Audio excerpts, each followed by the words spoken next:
2008, one of the group's leaders, Sadhvi Pragya, was arrested and charged for her alleged role in orchestrating a terror attack on a Muslim-majority town in the western state of Maharashtra.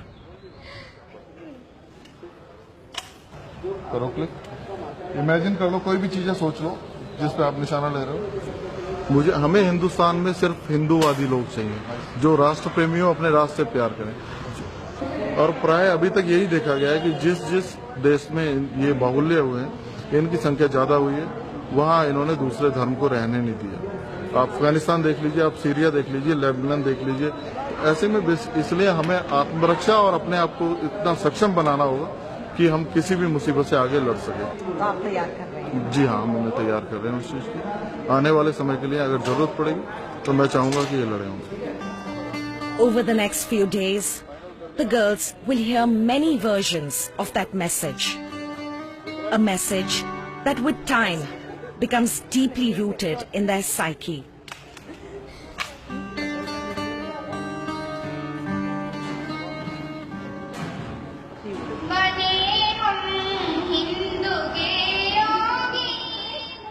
Most of these girls will be married in a few years, and Durga Vahini is determined to teach them what to keep in mind when the time comes.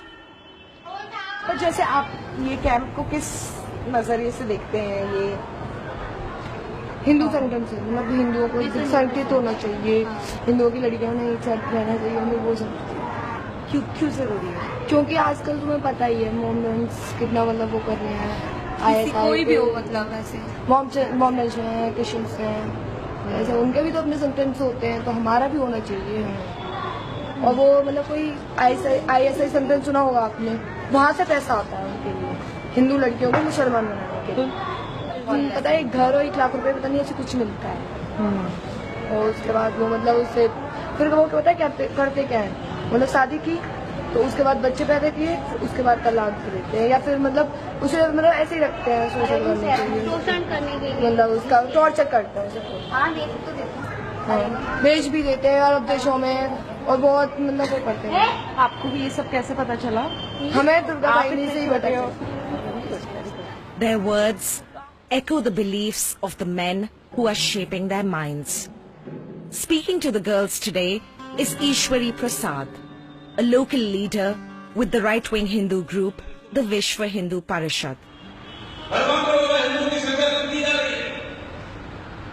बोलो भाई, किसी हिंदू को मुसलमान के साथ शादी करना या ईसाई के साथ शादी करना ठीक है, गलत है?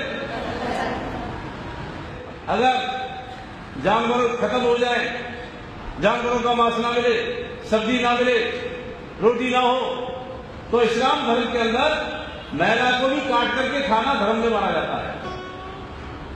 हमारे धर्म में ऐसा है क्या? हमारे धर्म में ऐसा नहीं है। हमारा धर्म महान है। Barely out of their teens, these young girls have already bought into Durga Vahini's ideology of Hindu supremacy. An ideology that remains disturbing for the majority of Indians. But I think the bigger issue is that there are a large majority of people within the majority community who do actually see India as a democratic, secular polity. And they do wish to see different groups really coexisting peacefully, in harmony. So I think some of the ideas they stand for may not really be even accepted by the majority community. So the society, I hope, will be able to put some checks. For many Indians, the aggressive beliefs of the Hindu nationalist movement go against everything this country stands for. Moderate voices will need to be raised over the coming years if my country is to remain true to its secular spirit.